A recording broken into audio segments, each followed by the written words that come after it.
பார்க்க போகிற நூல்வெளி பார்த்தீங்க அப்படின்னா முனிசாமி அவரது பற்றி தான். முனிசாமியை வந்து நம்ம எப்படி ஞாபகம் வச்சுக்கலாம் இது எல்லாத்தையும் அப்படின்னு பார்த்தீங்க அப்படின்னா, முனிசாமி அப்படிங்கிறதும் திருக்குறள் எழுதிய திருவள்ளுவருக்கும் ஒரு ஒற்றுமை இருக்க மாதிரி நம்ம கன்சிடர் பண்ணிக்கலாம். எப்படின்னா, முனிசாமி வந்து கையில் வந்து முனினவே உங்களுக்கு தெரிய கையில் அருவாள் வச்சுட்ருப்பாரு. அதே மாதிரி திருக்குறளோட எல்லா ஃபோட்டோ, திருவள்ளுவரோட எல்லா ஃபோட்டோ பார்த்தீங்க அப்படின்னா கையில் அச்சாணி வச்சுட்ருப்பாரு. அது ரெண்டும் ஒற்றுமையாக ரிலேட்டடாக வச்சு நம்ம ஈஸியாக எழுதிடலாம். திருவள்ளுவர் அப்படின்னு ஞாபகம் வந்தாவே உங்களுக்கு முனிசாமி தான் ஞாபகம் வரணும்.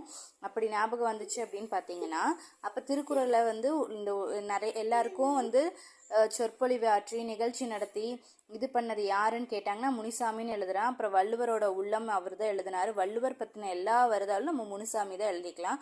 அப்புறம் வந்து திருவள்ளுவர் எப்படி எழுதியிருப்பாரு, ஒவ்வொன்றும் சிந்திச்சு எழுதியிருப்பார் ஒவ்வொரு குறளும். அதனால் சிந்தனை களஞ்சியம் அவர் தான். உலக பொதுமுறை, திருவள்ளுவர் உரை விளக்கம் எல்லாமே முனிசாமி தான் ஃப்ரெண்ட்ஸ்.